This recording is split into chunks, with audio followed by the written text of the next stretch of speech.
ఏమయ్యా మాజీ ముఖ్యమంత్రి జగన్మోహన్ రెడ్డి గారు మీరు అధికారంలోకి రాగానే ఏబిఎన్ రాధాకృష్ణ గారిని తిప్పిన పోలీస్ స్టేషన్ తిప్పకుండా తిప్పుతావా? రాధాకృష్ణ గారు రాజకీయ పార్టీ అధినేత కాదు, ఒక మీడియా సంస్థ అధినేత, అక్షర యోధుడు. కళాన్ని నిర్భయంగా నిజాయితీగా కల్లా కపటం లేకుండా రాయగలిగే అక్షర జంఝ. ఒక మీడియా అధిపతిని పోలీస్ స్టేషన్ చుట్టూ దిప్పుతాను నేను అధికారంలోకి అని అంటున్నావంటే నీకు ఒక మీడియా ఉంది కదా.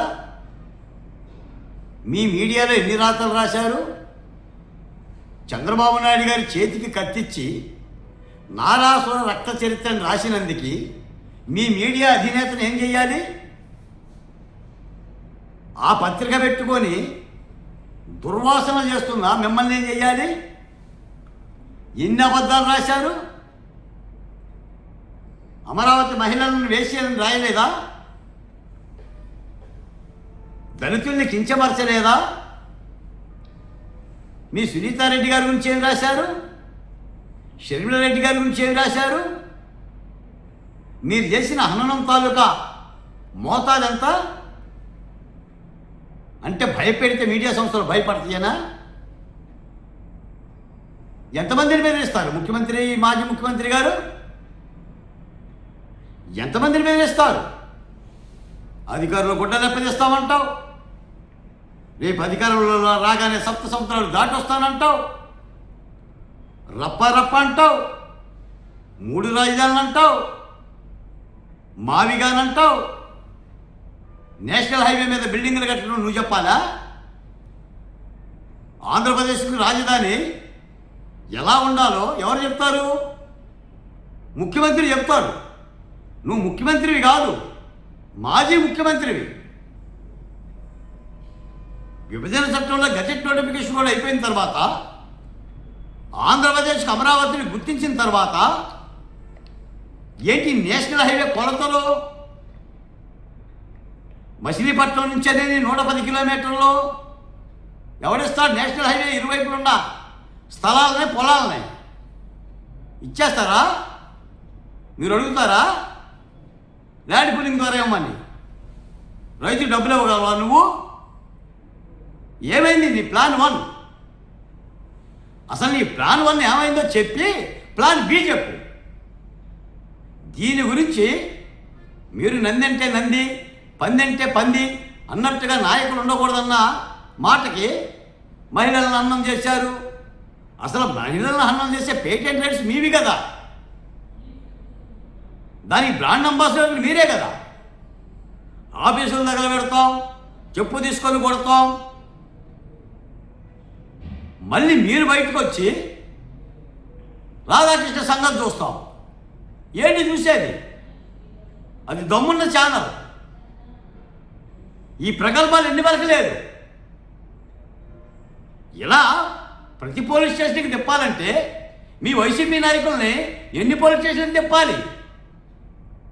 మద్యం కేసులో కానీ, లడ్డూ కల్తీలో కానీ, చేసిన అరాచకాల్లో కానీ మిమ్మల్ని ఎన్ని స్టేషన్లు తిప్పాలి? మీ మీద పెట్టిన కేసులన్నీ, జప్తు చేసిన డబ్బెంత? మిమ్మల్ని నమ్ముకున్న ఐఏఎస్ అధికారులు ఏమయ్యారు? ఐపీఎస్ అధికారులు ఏమయ్యారు? ఇళ్లలో ఉన్నారా, జైల్లో ఉన్నారా? ఆ పాపం మూట కట్టుకుంది మీరు కాదా? ఒక మీడియా సంస్థను బెదిరిస్తారా? బెదిరిస్తే బెదిరిపోతాడా రాధాకృష్ణ?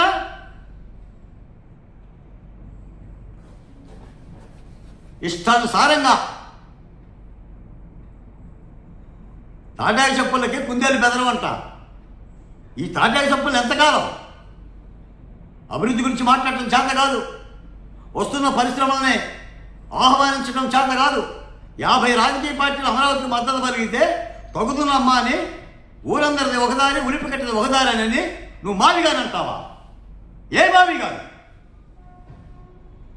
ఆ మాట నీకు చెప్పలేదు. మావిగల్లు కట్టుకున్నావా ఇల్లు?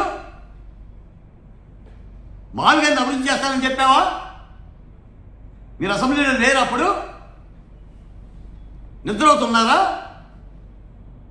మీరు మాట్లాడే మాటలు అసెంబ్లీలో వెళ్ళి మాట్లాడగలరా? అంటే కార్యకర్తలు మభ్యపెట్టి, నాయకులు జోకొట్టి, ఒక నియంత పార్టీని పెంచి పోషించి రాష్ట్రాన్ని మళ్ళీ వెనక్కి తీసుకెళ్దామని జగన్మోహన్ రెడ్డి గారి యొక్క దుర్మార్గమైన చర్యలని, మీడియా సంస్థ మీద చేస్తున్న దాడిని ఆంధ్రప్రదేశ్ సోషల్ వెల్ఫేర్ బోర్డుగా ఖండిస్తున్నాం, గర్హిస్తున్నాం. ఇలాంటి తప్పుడు మాటలని ప్రజలు ఎండగట్టాలి. జగన్మోహన్ రెడ్డి గారు ఒక విధ్వంసక రచనతో వ్యూహాత్మకంగా ఆంధ్రప్రదేశ్లో అభివృద్ధి కనిపించకూడదని డైవర్షన్ పాలిటిక్స్తో ఇవన్నీ చేస్తున్న పన్నాగపు విద్య ఈ కుప్పిగంతులకి ప్రజలేమి అదరరు, బెదరరు. మీ నిజ స్వరూపం గత 5 ఏళ్ల పరిపాలనలోనే అర్థమైంది. మీరు చేసే హెచ్చరికలకి రాధాకృష్ణ గారి పెన్ను కూడా కదా, ఆ పెన్నులో ఉన్న ఇంకు కూడా తొలగదని చెప్పేసి ఈ సందర్భంగా జగన్మోహన్ రెడ్డి గారికి తెలియజేస్తున్నారు.